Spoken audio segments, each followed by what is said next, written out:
Guys, तो आज next blog है। तो कुछ अलग सीख के चलेंगे और कुछ नया सीखेंगे, ठीक है। और कुछ ऐसा सीखेंगे जो मैंने पहली वीडियो बनाई है उससे डिफरेंट हो और अलग होनी चाहिए, ठीक है। तो मैं पूरी कोशिश करूँगा कि ये वीडियो पहले से बेहतर बने, ठीक है। तो गाइस, आज का टॉपिक यही है कि हम जो लगाव कर रहे हैं, मतलब अगर हम किसी से प्रेम करते हैं या किसी से लगाव करें तो क्या वो हमको उस तरीके से समझ रहा है कि नहीं समझ रहा है, ये इम्पोर्टेंट है, ठीक है।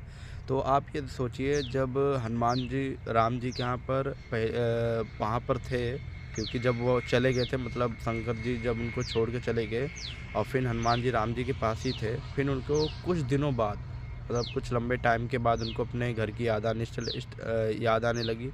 तो वो सोचा करते थे कि मैं घर जाऊं कि ना जाऊं, अगर मैं अपने प्रभु को छोड़ के जाऊंगा तो राम जी हमारे बारे में क्या सोचेंगे कि हम जा रहे हैं अपने घर, और उनको कष्ट ना पहुंचे, इसके लिए हनुमान जी हमेशा बताने की कोशिश नहीं करते थे, ठीक है।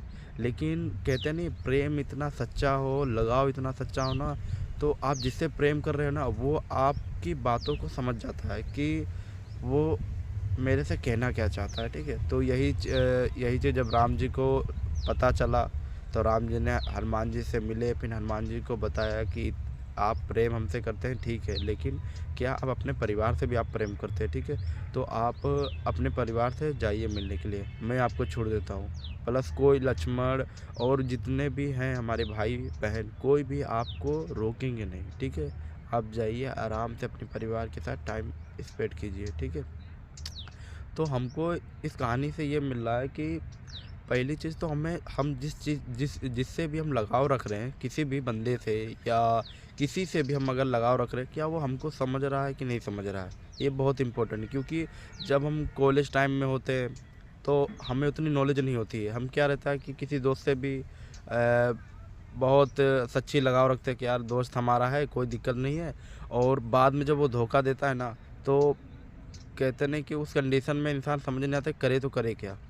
और तो इसीलिए बस यही है चीज़ कि आप लगाव जितना हो सके उतना कम रखिए, लगाव रखिए लेकिन उतना मत रखिए कि अगर आपको धोखा देते तो टूट मत जाइए, ठीक है।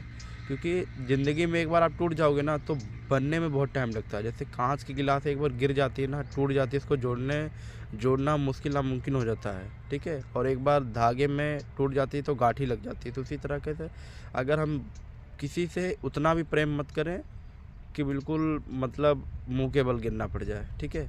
प्रेम उससे कीजिए जो आपकी बातों को समझे, आपको समझे। तो बस यही चीज़ है। और लाइफ में आगे बढ़ते रहिए, कुछ नया सीखिए, कुछ अपने में इम्प्रूवमेंट लाइए और कुछ अलग सीखिए। और मैं बस यही कहना चाहूँगा कि बस जितना हो सके उतना पॉजिटिव रहिए, नेगेटिव को मत सोचिए। जितना आप नेगेटिव को सोचेंगे उतना पॉजिटिव आप नहीं सोच पाएंगे, पॉजिटिव नहीं सोचेंगे तो कोई कुछ कर नहीं पाएंगे, और जब आप कुछ कर नहीं पाओगे तो आगे कुछ बढ़ नहीं पाओगे, ठीक है। तो आप क्या है, छोटे छोटे टारगेट लीजिए, और कोई भी चीज़ अगर करना है तो आप बिल्कुल छोटा उसको तोड़ दीजिए, बिल्कुल चावल के टुकड़े की तरह, और उसको फिर उस पर मेहनत कीजिए, करते करते आप उस जगह पहुंच जाएंगे, ठीक है। तो गाइस, कुछ करते रहिए और लाइफ में सीखते रहिए और कुछ समझते रहिए कि जितना हो सके हम क्या ऐसी चीज़ें जो समझ सके, जो आने वाले टाइम में काम आ सके, ठीक है गाइस। तो फिर नेक्स्ट ब्लॉग में मिलेंगे, कुछ अलग और कुछ अच्छा सीखेंगे, ठीक है गाइस। ठीक है, धन्यवाद।